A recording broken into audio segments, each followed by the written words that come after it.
అండి ఈరోజు నేను పరవళ్ళ పచ్చడి. పరవళ్ళు అంటే దొండకాయ జాతి చెందిందేనండి. ఇదిగోండి ఇది పరవళ్ళు అంటారు. ఈ పచ్చడి అండి. ఇదిగోండి ముక్కలు ఇలా కట్ చేసుకోవాలి. కొన్ని లేతగా ఉంటాయి, అలానే కట్ చేయొచ్చు. లేత గింజలు తీసి ఇలా కట్ చేయాలి. ఇవి కొన్ని తీసుకున్నాను. ఒక 4-5 టమాటాలు, దీంట్లో పచ్చిమిరపకాయలు, మిరపకాయలు 2 హాఫ్ కారం తినగలిగినంత.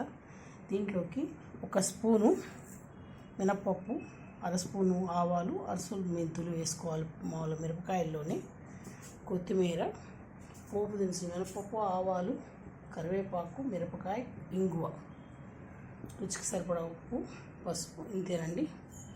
తయారు చేసుకునే విధానం చూద్దాం. మామూలు యాజ్ యూజువల్ ఎప్పుడు లాంటి పచ్చడి ఇది కూడా చేయొచ్చు అని చూపిస్తున్నాను. కొంచెం నూనె వేసుకోవాలి.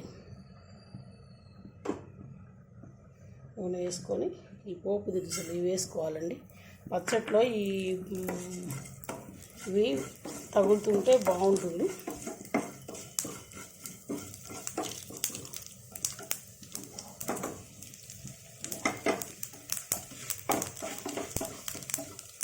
దీంట్లోనే మిరపకాయలు వేసుకోవాలి. పచ్చిమిరపకాయలు వేసుకోవద్దు, మిరపకాయ వేసుకోవాలి.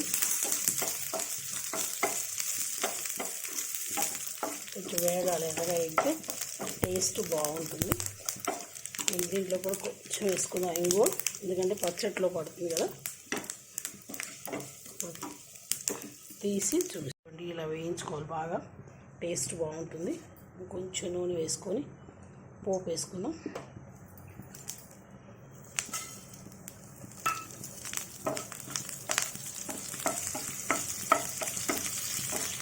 పోపు ఒక్కర్లేకపోయినా పర్వాలేదండి, ఎందుకంటే ఆల్రెడీ పోపు గింజలతోనే పచ్చడి వస్తుంది కదా, కరకరలాడుతూ ఉంటుంది. కావాల్సిన వాళ్ళు వేసుకోవచ్చు. వేసి చూపిస్తున్నాను. ఇది ఎవరిష్టం వాళ్ళదండి. వదిలేస్తే వదిలేయచ్చు. ఇంగువ,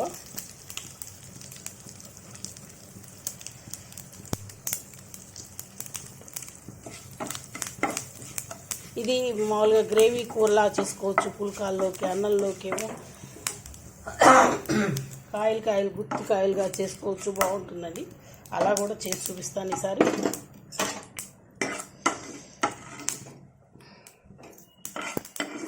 టమాటా, 1 ఆలుగడ్డ, ఉల్లిపాయ వేసుకొని ఇది చపాతీల్లోకి బాగుంటుంది కూర. ఇవన్నీ తీసేసాను. ఇప్పుడు మిగతా నూనె వేసుకుందాం. నూనె వేసుకొని ఈ పరవళ్ళ ముక్కలు వేసుకున్నాం. ఇవి తగ్గాలి. దీంతోనే టమాటాలు కొంచెం చింతపండు తీసుకోవాలంటే, చింతపండు కదా, కొంచెం టమాటా తీసుకోవాలి, చింతపండు తీసుకోవాలి. దీంట్లోనే మనం మిగతా పచ్చిమిరకాయలు తీసుకున్నాం కదా, 2 కలిపేస్తేనే టేస్ట్ బాగుంటుందండి.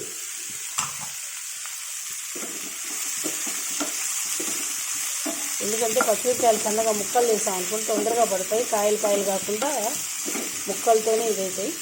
దీంట్లోకి దీనికి రుచికి సరిపడా ఉప్పు, పసుపు అండి. ఇవి వేగిన తర్వాత కొత్తిమీర వేసుకొని పచ్చడి వేసుకుందాం. అంతేనండి. పరవళ్ళు టమాటా వేసి పచ్చడి. మూత పెట్టుకుందాం. 1 నిమిషం అండి. మూత పెట్టుకుని ఒక 10 మినిట్స్లో మగ్గిపోతాయి. అంతే. ఇవ్వండి, చాలు. టమాటాలు స్మాష్ చేసినాయి కదా, అవి అంతే ఉంటాయండి. దీంట్లోకి కొత్తిమీర వేసుకుందాం. పచ్చడి చేసి మళ్ళీ మీకు చూపిస్తాను. చాలా బాగుంటుందండి పచ్చడి కూడా అన్నంలోకి. ఇదిగోండి పోపు దినుసులు వేసి చేస్తే చూడండి ఎట్లా ఉందో, బాగా వచ్చింది. మీకు నచ్చితే పోపు వేసుకోవచ్చు. నేను కొంచెం వేస్తున్నాను, ఎక్కువ వేయకుండా. చూసుకోండి. అంతేనండి పరవళ్ళ పచ్చడి. ట్రై చేయండి. ఇది కూడా చేసుకుంటే ఎలా ఉంటుందో టేస్ట్ చేయండి. లైక్ చేయండి, షేర్ చేయండి. ఎలా ఉందో కామెంట్ చేయండి. Please like, share, comment, subscribe to Bhargava Sharma బ్రాహ్మణ వంటలు. నమస్తే అండి.